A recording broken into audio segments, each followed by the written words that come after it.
أشهد أن محمد رسول الله۔ ایک حدیث کی روح سے حضور نے فرمایا کہ جب اس امت کے آخری اور سب سے بڑے مجدد کا ظہور ہوگا، حضرت مہدی جنہیں ہم جانتے ہیں، تو ان کی حکومت کو عرب میں قائم کرنے کے لیے فوجیں مشرق سے آئیں۔ یخرج ناس من المشرق یؤطئون للمہدی یعنی سلطانے کی، معلوم ہوا کہ عرب کے مشرقی علاقے میں کہیں وہ پہلے نظام قائم ہو چکا ہوگا۔ ایک اور حدیث میں آتا ہے کہ جس میں گویا کہ پیشین گوئی ہے کہ یروشلم مسلمانوں کے ہاتھوں سے نکلا ہوا ہوگا اس وقت جیسے کہ آج ہے۔ حدیث کے الفاظ یہ ہیں کہ یخرج من خراسان رایات سود لا یردها شیء حتی تنصب بإیلیا، خراسان کے علاقے سے سیاہ پرچم لے کر فوجیں چلیں گی اور یہ پرچم جا کر سیدھے یروشلم میں نصب ہو جائیں گے، کوئی ان لشکروں کا رخ موڑ نہیں سکتا۔ آج وہ یروشلم یہودیوں کے قبضے میں ہے، اور کوئی دن کی بات ہے، اندیشہ ہے کہ مسجد اقصی جو ہے وہ شہید کی جائے، وہ اپنا سیکنڈ ٹیمپل جو ہے بلڈ کرنا چاہتے ہیں، نقشے تیار ہو چکے، ہر چیز اس کے لیے جو ہے پورا اہتمام ہو چکا۔ بہرحال یہ کوئی اشارات ہیں جو احادیث ہمارے پاس ہے حوالوں کے ساتھ جو اس کے اندر درج ہے۔ اب مشرق میں الحمدللہ کہ ہندوستان بھی مشرقی میں تھا، پاکستان اب مشرق میں ہے، افغانستان مشرق میں ہے۔ خراسان کا لفظ آیا ہے تو خراسان جو ہے حضور کے زمانے میں ایک بہت بڑے علاقے کا نام تھا، جس کا یوں سمجھیے کہ نیوکلیس تو موجودہ افغانستان تھا، کچھ علاقہ پاکستان کا بھی اس میں شامل تھا، جو مالاکنڈ ڈویژن ہے پاکستان کا شمالی، جہاں وہ شریعت کی تحریکیں چلتی رہتی ہیں اور بڑا وہاں پر جو ہے ہنگامہ بھی رہا ہے۔ اور یہ تھوڑا سا علاقہ ایران کا بھی شامل تھا، جو اب بھی خراسان کے پروونس کی حیثیت سے وہ جانا جاتا ہے۔ اور پھر یہ کہ یہ ترکی ریاستیں بھی اس کے اندر شامل تھی، یہ خراسان، اس کے بارے میں فرمایا کہ وہاں سے پہنچے جائیں۔ اس کے علاوہ ایک حدیث کوئی ہے کہ جس کا حوالہ مجھے نہیں مل سکا، لیکن یہ کہ علامہ اقبال نے چونکہ اس کا اشارہ کیا ہے کہ میرے وطن کو آئی ٹھنڈی ہوا جہاں سے، میرا وطن وہی ہے، میرا وطن وہی، جبکہ وہ ہندوستان کا جو ہے راگ الاپ رہے تھے، اس کو بھی کہا میرے عرب کو آئی ٹھنڈی ہوا جہاں سے۔ میں نے بعض عربوں سے وہاں میرا چونکہ ملاقات کا موقع ملتا ہے امریکہ وغیرہ میں، تو ہر ملک سے جو ہے لوگ آئے ہوئے ہیں، وہ کہتے ہیں ایسی حدیث کہ حضور نے فرمایا تھا مجھے ہندوستان کی طرف سے ٹھنڈی ہوا آ رہی۔ بہرحال لیکن اس کا چونکہ حوالہ نہیں ملا ہے تو میں نے صرف یہ کہ علامہ اقبال کے شعر کے حوالے سے تو معلوم ہوتا ہے کہ اس مشرقی خطے کے اندر وہ نظام پہلے قائم ہوگا اور پھر یہاں سے وہ پھیلے گا۔ چنانچہ ایک اور تیسری حدیث اسی میں آپ کو مل جائے گی، حضور نے فرمایا میری امت کے دو لشکر وہ ہیں کہ جن کو اللہ تعالیٰ نے پیش کی طور پر جو بھی ان میں شریک ہوگا جہنم کی آگ سے چھٹکارے کا پروانہ دے دیا۔ اصابتان من امتی احرزهم اللہ من النار، ایک وہ ہوگا جو ہندوستان پر حملہ آور ہوگا، دوسرا وہ ہوگا کہ جو دجال کے ساتھ جنگ کرنے کے لیے حضرت مسیح کے پاس پہنچے گا، حضرت مسیح کے ساتھ دینے کے لیے۔ اب اس سے بھی گمان یہی ہوتا ہے کہ یہی خراسان کا علاقہ، یہ افغانستان، اس کے ساتھ ملحق پاکستان، یہاں سے ظاہر بات ہے کہ پھر ہمیں ہندوستان کو بھی فتح کرنا ہوگا، یہ دارالاسلام رہا ہے۔ تو گویا کہ ایک حدیث میں دو لشکروں کا ذکر جمع کرنا جو ہے اشارہ کر رہا ہے کہ یہ اس دور سے متعلق ہے، ورنہ یہ کہ ہندوستان پر تو بہت سے لشکر آئے ہیں، محمود غزنوی بھی آئے ہیں، ان کے حملے ہوئے ہیں، محمد غوری بھی آئے، سب سے پہلے محمد ابن قاسم آئے ہیں، یہ تو بہت لوگ آئے، لیکن یہ کہ اصل میں ایک حدیث میں دو کا جمع ہونا جو ہے وہ ادھر اشارہ کرتا ہے کہ یہ اس وقت جب ایک نیوکلیس بن چکے گا خلافت اللہ منہاج النبوہ کا، تو جیسے جزیرہ نما عرب سے شرق و غرب میں فوجیں چلی تھی، ایسے ہی مشرق میں ہمارے ہندوستان ہے، اور مغرب کے اندر جو ہے یہ ہوتے ہوئے اور ایلیا تک وہ فوجیں پہنچ جائیں گی اور یروشلم جو ہے اس کو یہودیوں کے قبضے سے واگبات کرائیں۔ یہ احادیث اس میں موجود، لیکن اب جو میرے اس دعوت نامہ جو اب میں جس کا تذکرہ کر رہا تھا اس کا دوسرا حصہ شروع ہے۔ ادھر پاکستان اسی مقصد سے حاصل کیا گیا تھا کہ یہاں اسلامی نظام یعنی خلافت قائم کی جائے گی، لیکن ہم اپنی بدعمالیوں کے باعث تاحال مخالف سمت میں سفر کر رہے ہیں، اور اب حالات بتا رہے کہ تخت یا تختہ کے مصداق یا یہاں خلافت قائم ہوگی اور یہ عالمی خلافت کا نقطہ آغاز بنے گا، یا پھر یہ ملک ختم ہو جائے۔ گویا اب معاملہ دوڑو زمانہ چال قیامت کی چل گیا والا ہے اور فوری طور پر قبر کسنی لازم ہے۔ اس دعوت نامے کے اس مرکزی حصے کے بارے میں میں آج اس وقت کچھ ذرا تفصیل سے گفتگو کرنا چاہتا ہوں، اور یوں میں کہہ سکتا ہوں اس وقت کہ سلطنت خداداد پاکستان یا ملت اسلامیہ پاکستان کا ایک مرثیہ ہے جو مجھے کہنا ہے موجودہ حالات کے پیش نظر، لیکن یہ مرثیہ میں قرآن مجید کے الفاظ میں پیش کرنا چاہتا ہوں، جس کے لیے تمہیداً میں پہلے آپ کو یہ بتانا چاہتا ہوں۔ سورہ انبیاء کی ایک آیت ہے، آیت نمبر 10، لَقَدْ أَنزَلْنَا إِلَيْكُمْ كِتَابًا فِيهِ ذِكْرُكُمْ أَفَلَا تَعْقِلُونَ، ہم نے تمہاری جانب ایک کتاب نازل کر دی، اس میں تمہارا ذکر موجود ہے، تو کیا تم عقل سے کام نہیں لیتے، غور نہیں کرتے، سوچ بچار سے کام نہیں لیتے؟ اب اس آیت کا ایک مفہوم تو یہ ہو سکتا ہے کہ ذکر لکم مراد ہو، یعنی تمہارے حصے کی نصیحت، ہدایت، تذکرہ اس قرآن میں ہے، وہ ٹھیک ہے، لیکن ذکرکم اس میں اشارہ ایک اور بات کی طرف بھی آتا ہے کہ یہ جتنے بھی اقوام عالم آئیں گی ان کا ذکر قرآن مجید میں موجود ہے، اور اس کی تائید ہوتی ہے، توثیق ہوتی ہے، تاکید ہوتی ہے ایک حدیث، وہ حدیث کے جو قرآن حکیم کی عظمت پر نبی اکرم صلی اللہ علیہ وسلم کے سب سے جامع اور سب سے مفصل بیان پر مشتمل، فصاحت و بلاغت کی معراج، حضرت علی اس کے راوی ہے رضی اللہ تعالیٰ عنہ، کہ حضور نے فرمایا انہا ستکون فتنۃ، عن قریب ایک بہت بڑا فتنہ رونما ہوگا۔ حضرت علی فرماتے ہیں کہ میں نے عرض کیا مل مخرج منہا یا رسول اللہ، اے اللہ کے رسول یہ بتائیے اسے نکلنے کا راستہ کون سا ہوگا؟ ایک لمحے کے لیے توقف کیجئے، میں یہاں یہ توجہ دلایا کرتا ہوں کہ ہم اگر ہوتے، ہمارے مزاج کا اور صحابہ کے مزاج کا فرق کیا ہے؟ ہم ہوتے تو کیا پوچھتے؟ یہ حضور یہ فتنہ کیوں ہوگا، کب ہوگا، کدھر سے آئے گا، کیسے آئے گا؟ ہمارے تو سوالات یہ ہوتے جو سب معلوماتی نوعیت کی چیزیں ہیں، ان کا کوئی تعلق عمل سے نہیں۔ صحابہ کا معاملہ کیا تھا؟ حضرت علی نے ان میں سے کوئی سوال نہیں کیا، کب آئے گا، کیوں آئے گا، کدھر سے آئے گا، کیسے آئے گا، کچھ نہیں۔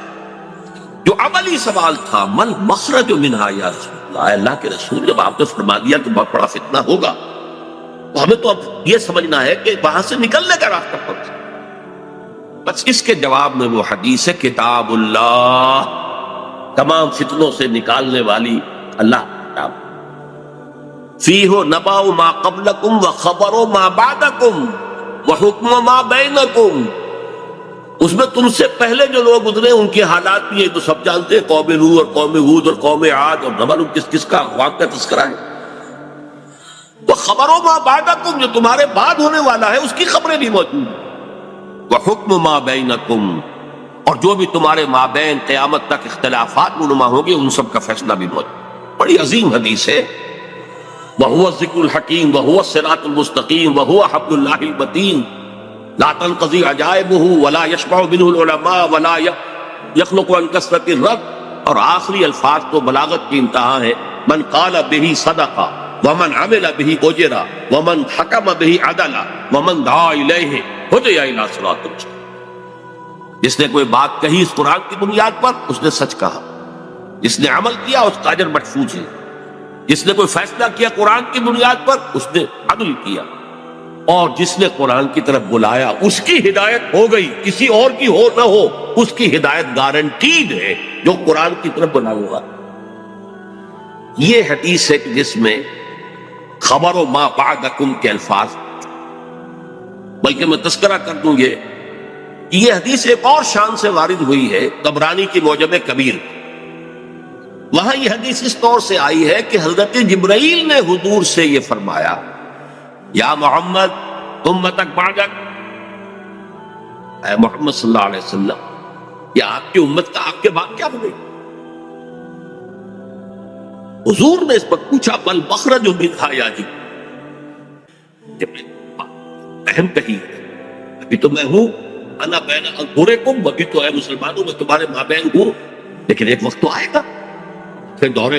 نبوت کے خاتمے کی خبر حضور نے دی تھی تو وہ آپ نے مثال کی خبر دی تھی، جانا ہے تجھے،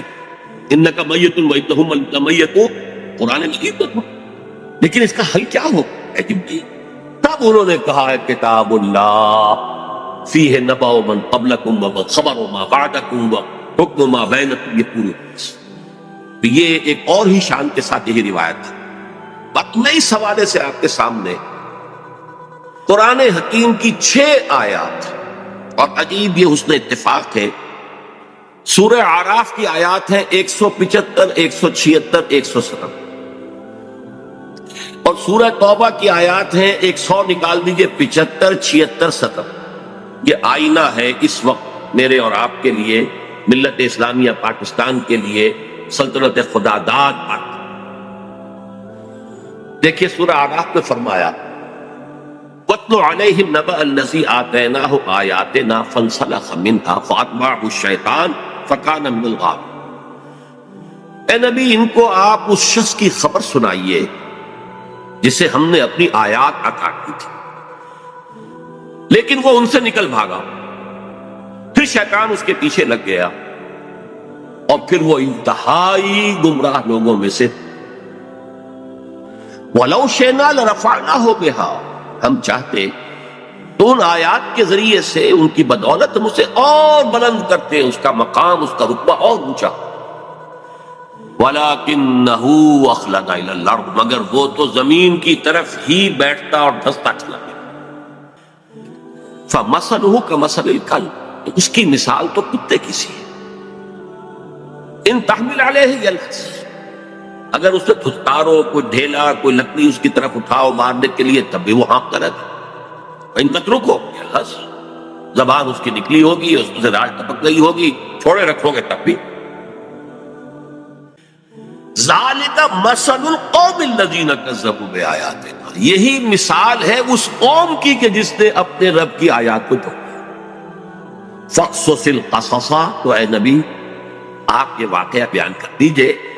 لعلہم یتفکرون، شاید کہ وہ غور کریں، سوچ بچار سے کام لیں۔ ساء مثلا القوم الذین کذبوا بآیات اللہ، بری ہے مثال اس قوم کی جس نے اللہ کی آیات کو جھٹلایا۔ وانفسہم کانوا یظلمون، اور وہ اپنے اوپر خود ظلم کرنے والے۔ اب میں اس کی زیادہ تفصیلی تفاصیل میں نہیں جاؤں گا، اگرچہ ایک رائے یہ بھی ظاہر کی گئی ہے کہ یہ کسی شخص معین کا تذکرہ نہیں ہے، بلکہ یہ ایک مثال ہے بتا دے رہا، لیکن یہ بات صحیح نہیں ہے۔ وَاتْلُ عَلَيْهِمْ نَبَأَ وَاضْرِبْ لَهُمْ مَثَلًا سے بات ہوتی تو اس کا امکان تھا، یہاں تو خبر سنا دیجئے اے نبی اس کی خبر۔ اور اس میں حضرت عبداللہ ابن عباس رضی اللہ تعالی عنہما سے کئی جو ہے اقوال ہوئی ہے کہ یہ شخص بلعام بن باعورہ، تو جو کتاب گنتی ہے نمبرز تورات کی، اس میں شخص کا ذکر ہوا کہ کنعانی تھا، بعض لوگوں کے نزدیک اسرائیلی تھا، لیکن بہت عابد و زاہد، بہت اونچے مقام، صاحب کرامت بزرگ جسے کہا۔ الذی آتیناہ آیاتنا سے مراد یہاں پر کچھ لوگوں نے لیا ہے کہ علم کتاب اسے دی گئی تھی، وہ بات میرے نزدیک صحیح نہیں ہے، بلکہ آیات کہا گیا معجزات کو بھی، جس طرح اللہ اپنے انبیاء کو آیات، ہم نے آیات بینات دے کر رسولوں کو بھیجا، ایسے ہی ہے کہ کوئی بہت عابد زاہد کوئی ہو، عابد مرتاز اور زاہد مرتاز، تو اللہ تعالیٰ اسے کرامتیں عطا کرے۔ بالکل شک کو کرامات الاولیاء حق، اس میں کسی شک و شبہ نہیں، اللہ تعالیٰ کی بزرگی کے لیے، ذات کے لیے وہ ایسے خلق واقعات ہے۔ تو با کرامت بزرگ تھا، لیکن پھر وہ جو دنیاوی خواہشات کی طرف ایسا متوجہ ہوا کہ اس کی ساری نیکی، ساری اس کی بزرگی، ساری روحانیت ختم ہو کر رہ گئی، وہ انتہائی پاتال میں۔ بعض مفسرین نے حضور کے دور کے 2 اشخاص کا ذکر بھی کیا ہے۔ امیہ ابن ابی صلت ایک بہت بڑا شاعر تھا کہ جس کی اشعار میں توحید رچی بسی ہوئی، توقع یہ تھی کہ تو حضور کا سب سے بڑا جو ہے وہ سپورٹر بن جائے گا، لیکن نہیں، مخالف ہو گیا۔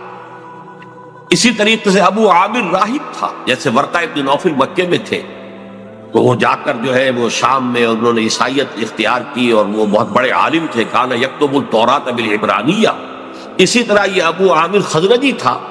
اور یہ بھی عیسائی ہو گیا تھا، شام میں رہا، اور پھر یہ بہت بڑا زاہد اور عابد اور عالم شخص تھا، لیکن یہی بدترین دشمن ہو گیا محمد رسول اللہ کا۔ جبکہ ورقہ ابن نوفل نے جو ہے حضور کی تصدیق کی تھی، جب حضرت خدیجہ رضی اللہ تعالی عنہا لے کر گئی تھی حضور کو ان کے پاس۔ بہرحال میرے نزدیک یہ بلعام بن باعورہ ہی کا تذکرہ ہے جو ہو رہا ہے کہ وہ بہت با کرامات بزرگ تھا، لیکن زمینی خواہشات دو سب سے نمایاں، بطن، پیٹ کھانے کو مانگتا ہے، یہ انسان کی بہت بڑی، اس لیے کہ ظاہر بات ہے جو پریزرویشن آف دی سیلف ہے، اپنے بقا کے لیے اسے غذا چاہیے،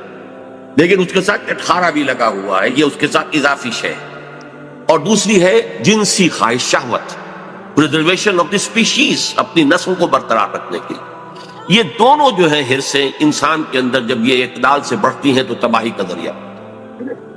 لیکن یہاں نوٹ کیجئے کہ ایک شخص جسے اللہ نے اپنی آیات عطا کی، صاحب کرامت بزرگ تھا، لیکن وہ اس سے نکل بھاگا، اور یہاں فرمایا پھر شیطان اس کے پیچھے لگ، اور یہ بہت اہم نکتہ ہے، یعنی اولا نہیں شیطان کے اغوا سے کوئی شخص جو ہے وہ گمراہ ہوا کرتا۔ قرآن مجید میں صاف یہ بات آئی ہوئی ہے، ان عبادی لیس لک علیہم سلطان، دیکھو تمہیں ہم مہلت تو دے رہے ہیں، قیامت تک کے لیے تمہاری زندگی طویل ہوگی، اور تم ہمارے بندوں کو جس طرح چاہو گمراہ کرنے کی کوشش کرنا، لیکن تمہیں اختیار کوئی حاصل نہیں ہو، اختیار اسے حاصل نہیں۔ تو جو شخص خود اپنی جو ہے داخلی غلط تقاضوں کے تحت غلط راستہ اختیار کرتا ہے، پھر شیطان اس کے پیچھے لگ جاتا ہے، فَأَتْبَعَهُ الشَّيْطَانُ، تو شیطان اس کے پیچھے لگ گیا، فَكَانَ مِنَ الْغَاوِينَ، پھر وہ ہمارے ہاں جو کولوکیل لینگویج میں پھر برے کو گھر تک پہنچا کر رہتا ہے، وہ پھر آخری درجے تک پہنچا کر ہی وہ بس کرتا ہے، تو اس درجے تک بلعام بن باعورہ پہنچ گیا۔ وَلَوْ شِئْنَا رَفَعْنَاهُ بِهَا، ہم چاہتے تو اسے اور بلند کرتے، اس کے اور مقام اونچا ہوتا، وَلَكِنَّهُ أَخْلَدَ إِلَى الْأَرْضِ، وہ تو زمین میں دھستا چلا گیا۔ زمین سے مراد وہی زمینی خواہشات، نفسانی خواہشات۔ فَمَثَلُهُ كَمَثَلِ الْكَلْبِ، اس کی مثال کتے کی۔ اب کتا وہ جانور ہے، حیوانات، پیٹ اور جنس دونوں شہوتیں اس میں انتہا کو پہنچی، لہذا چاہے خوب پیٹ بھرا ہو، کسی صاحب کا یا کسی میم کا کتا ہو، خوب گوشت کھا کے گھر سے نکلا ہو، لیکن پھر بھی وہ باہر جائے گا تو ہر شے کو سن لے گا کہ شاید کوئی کھانے کی چیز، یہ اس کی یعنی سمجھ جبلت کے اندر تھا، یہاں تک کہ آپ اس کو کوئی ٹھیکا ماریے مارنے کے لیے تو وہ اس کو بھی سن لے گا کہ شاید اس میں کوئی کھانے کی کوئی شے موجود ہو، چلے گا بھی تو ادھر ادھر ہوتا ہوا، سونگتا ہوا، اور وہ اپنی شرمگاہ کو چاٹتا رہتا۔ دونوں جو حرصے ہیں اس کے اندر انتہا کی، اور اس کا پھر ظہور کیا ہوتا، زبان ہر وقت نکلی ہوئی ہے، ہانپ رہا ہے، ہر وقت ہانپ، پیٹ بھرا ہو تب بھی ہانپ رہا ہے، اور پیٹ خالی ہو تب بھی ہانپ رہا ہے، تھکا ہوا تب بھی ہانپ رہا ہے، کھڑا ہوا تب بھی ہانپ رہا ہے، زبان نکلی ہوئی ہے اور اس کے اندر سے راٹ۔ یہ مثال دی ہے جیسے قرآن مجید میں گدھے کی مثال بھی آئی، مَثَلُ الَّذِينَ حُمِّلُوا التَّوْرَاةَ ثُمَّ لَمْ يَحْمِلُوهَا كَمَثَلِ الْحِمَارِ يَحْمِلُ أَسْفَارًا، مثال اس قوم کی جس کو ہم نے تورات عطا کی تھی، حامل تورات بنائی گئی تھی، وہ قوم پھر اس نے اس کا حق ادا نہیں کیا، اس گدھے کی سی مثال ہے جس پر کتابوں کا بوجھ لگا ہو، ایسے یہ گدھے کی مثال دی گئی ہے۔ اس کے بعد فرمایا ذَلِكَ مَثَلُ الْقَوْمِ الَّذِينَ كَفَرُوا، یہ صرف ایک فرق کا معاملہ نہیں، پوری قومیں بھی اس تمثیل پر پوری اترتی ہے، اور اسی ڈسکرپشن کے اوپر وہ پوری اترتی ہے۔ کذبوا بآیاتنا، جو ہماری نشانیوں کو جھٹلا دے، فقصص القصص، تو اے نبی آپ یہ قصہ سنا دیجئے، لعلہم یتفکرون، شاید کہ غور کریں۔ آج میں آپ کو قصہ سنا رہا ہوں پاکستان کا، کس طور سے ان آیات پر منطبق ہو رہا ہے، شاید کہ آپ غور کریں، سوچیں، شاید کہ آپ کے اندر کوئی امنگ پیدا ہو جائے کسی عمل کی، جد و جہد کی۔ سا مثلا القوم الذین کذبوا بآیاتنا، آخری آیت بری مثال ہے اس قوم کی جس نے ہماری آیات کو جھٹلایا، وَكَانُوا أَنفُسَهُمْ يَظْلِمُونَ، وہ اپنے اوپر ہی ظلم کرتے رہے، ظاہر بات ہے ہمارا کسی نے کیا بگاڑا۔ اب اندازہ کیجئے پاکستان وہ ملک ہے اس روئے ارضی پر جو بہت بڑی اللہ کی نشانیوں کے ساتھ وجود میں آیا۔ سب سے پہلی نشانی 27ویں رمضان کو اس کا قیام عمل میں آیا، اور جو بہترین رات ہو سکتی، فیہا یفرق کل امر حکیم، جس میں کہ تمام جو بھی اللہ تعالیٰ کے پختہ فیصلے ہیں وہ کیے جائیں۔ پاکستان 27ویں شب رمضان مبارک کی، اس میں اس کا وجود۔ پھر غور کیجیے کیسے قائم، کوئی امید کچھ عرصے پہلے بھی نہیں تھی کسی کو کہ پاکستان قائم۔ عام طور پر سمجھا گیا تھا یہ مسلم لیگ نے بارگیننگ کے لیے اتنی بڑی بات کر لی ہے، وہ لے دے کر معاملہ ہو جائے گا۔ اور سب سے بڑی بات یہ کہ خود 1 سال پہلے Quaid Azam cabinet mission plan کو تسلیم کر چکے۔ اس کا کیا مطلب تھا کہ کم سے کم 10 سال کے لیے ایک آزاد پاکستان کا وجود مؤخر ہو گیا۔ نظری طور پر 10 سال کے بعد امکان تھا،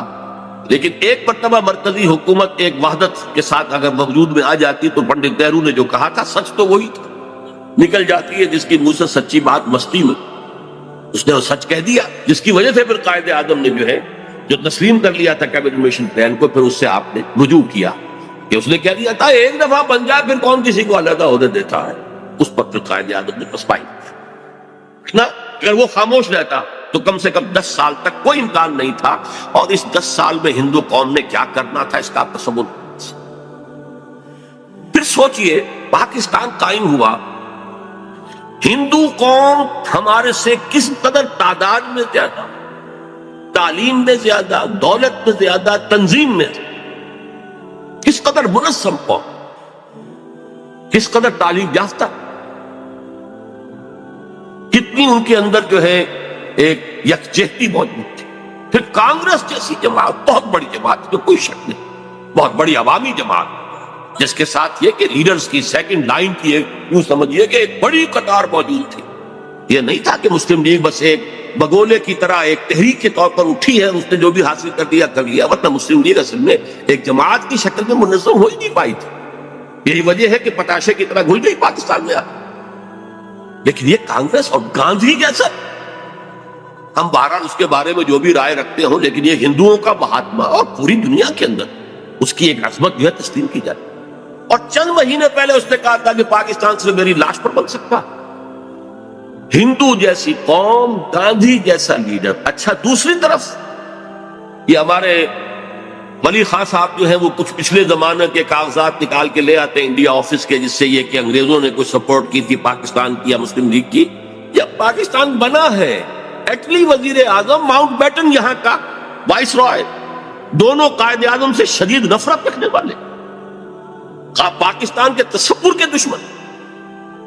لیبر پارٹی کی گورنمنٹ تھی، کنزرویٹو پارٹی کی گورنمنٹ ہوتی تو کچھ شکوک و شبہات کا موقع تھا، لیکن یہ تو لیبر پارٹی کی ہوگی۔ نے جو کچھ لکھا ہے بعد میں وہ سب کے سامنے، آپ کو کچھ بھی باتیں نہیں رہی، ماؤنٹ بیٹن کی چیزیں بھی سب سامنے آ چکی ہیں، اس کے جس نوعیت کے تعلقات نہرو خاندان کے ساتھ تھے، اب وہ چیزیں بھی کہنے کی بھی نہیں ہے، ورنہ یہ کہ لیڈی ماؤنٹ بیٹن کے ساتھ اس کے ناجائز تعلقات تک کا چرچا موجود ہے۔ اور یہ کہ گاندھی کا تو وہ چیلا تھا، آخری وقت میں پنڈت نہرو نے اور پٹیل نے جا کر اس سے کہا تھا کہ ہم نہیں کہہ سکتے باپو کے سامنے جا کر یہ کہنے کی ہماری جرت نہیں ہے کہ ہم ہندوستان کی تقسیم پر راضی ہو گئے ہیں، کہ تم ہی جا کے راضی کہا۔ اس نے جا کر گاندھی سے بات کی، کیا پٹی پڑھائی ہے وہ جائے۔ یہ تھے وہ نامساعد حالات جن میں پاکستان کا قیام، اور اس کے اندر جمع کر لیجئے یہ بات کہ 1 سال پہلے مولانا حسین احمد مدنی رحمت اللہ علیہ نے سلہٹ میں یہ کہہ دیا تھا، رمضان مبارک میں پورے 1 سال پہلے، ملأ اعلیٰ میں پاکستان کے قیام کا فیصلہ ہو چکا۔ ملأ اعلیٰ سے مراد فرشتوں کا وہ سب سے اونچا طبقہ ہے، جو اللہ کا مقربین، جو ملائکۃ المقربین، وہ ملأ اعلیٰ سب سے اونچا، وہاں فیصلہ ہو گیا پاکستان میں۔ یہ دوسری بات ہے کہ جب ان سے پوچھا گیا کہ پھر ہم کیوں مخالفت کر رہے ہیں، ہماری پالیسی وہ بدل جانی چاہیے، انہوں نے کہا کہ در حقیقت وہ تکوینی معاملہ ہے اللہ کا، ہمارا کام تکوینیات کے حوالے سے نہیں ہے، بلکہ ہمیں تو اپنی سوچ اور سمجھ سے جو بھی رائے صحیح ہے اسی کے اوپر کام کرنا ہے، لیکن فیصلہ ہو۔ یہ 1 سال پہلے کی بات ہے، اور ایسے شخص کی گواہی ہے جو پاکستان کے ساتھ کوئی متفق نہیں تھا، اگرچہ بعد میں انہوں نے تسلیم کیا، بہت خوبصورتی سے تسلیم کیا۔ جب وہ گئے ہوئے تھے کابل، اور وہاں کسی شخص نے، یہ قیام کے بعد کی بات ہے، کسی شخص نے ذرا چھیڑنے کے لیے کہ چلیے مولانا کچھ بولیں گے پاکستان کے خلاف، کوئی دھواں دار باتیں کریں گے، تو کوئی پاکستان کا تذکرہ کیا، تو کہ بھائی دیکھو، جب تک کوئی مسجد کہیں تعمیر نہ ہو، تجویز پہ اختلاف ہو سکتا ہے کہ یہاں مسجد کی ضرورت ہے بھی کہ نہیں، پہلے ہی مسجدیں موجود ہیں، یا یہ کتنی بڑی ہونی چاہیے، کس سائز کی ہونی چاہیے، کیا میٹیریل لگنا چاہیے، یہ سب اختلاف ہو سکتا ہے۔ پاکستان کے بننے سے پہلے ہمارا اختلاف تھا، لیکن مسجد بن جائے تو اس کی حفاظت ہر صاحب ایمان کا تقاضا۔ اب پاکستان کی حیثیت بالکل بدل گئی۔ یہ الفاظ مولانا مدنی رحمت اللہ علیہ جو وہاں موجود تھے، مولانا محمد مالک کاندھلوی، رحمت اللہ علیہ، جنہوں نے کہ یہ الفاظ ہماری قرآن کانفرنس میں ایک مرتبہ بیان کیا۔ اچھا، یہ ہے وہ آیات، وہ کرامات جس کے ساتھ پاکستان وجود میں آ۔ ذرا پیچھے چلیے، جب خلافت عثمانیہ کے خاتمے کی سازشیں ہو رہی تھی تو پوری دنیا میں صرف ہندوستان میں تحریک چلی، کہیں اور نہیں چلی۔ وہ سلطنت عثمانیہ بہرحال خلافت کے نام سے تھی، چاہے حقیقت نہیں تھی، وہ ایک ملوکیت ہی تھی، اور اب اس پہ زوال بھی آ گیا تھا، یورپ کا مرد بیمار بھی کہا جا رہا، جو بھی کچھ تھا، لیکن عظمت اسلامی کا ایک سمبل، ایک نشانی تھی، اس کے خلاف سازشیں ہو رہی تھی، اور اس وقت تحریک چلی، صرف ہندوستان میں کہیں بھی نہیں چلی، پوری دنیا میں کہیں بھی، بلکہ عربوں نے تو بغاوت کی ترکوں کے خلاف، اور اصل میں تو انہی کی بغاوت کے نتیجے میں یہ سارا معاملہ ختم ہوا۔ لیکن ہندوستان میں وہ تحریک چلی، اور ایسے زور شور کے ساتھ چلی، بولی اماں محمد علی کی جان بیٹا خلافت میں دے دو، پورا ہندوستان گونج گیا۔ ذرا اس سے بھی پیچھے جائیے، دیکھیے ختم نبوت کے بعد سب سے بڑا منصب مجددین امت ہے، کہ جو سنن ابی داؤد کی روایت کی روح سے ان اللہ یبعث فی هذه الامت علی راس کل 100 عام من یجدد لها دینہ، یقیناً اللہ اس امت میں ہر صدی میں ایسے لوگوں کو اٹھاتا رہے گا جو دین کو تازہ کرتے ہیں۔ ڈاکٹر اسرار احمد کی اور ویڈیوز دیکھنے کے لیے رہنمائے نیک وے کو سبسکرائب کریں۔ شکریہ۔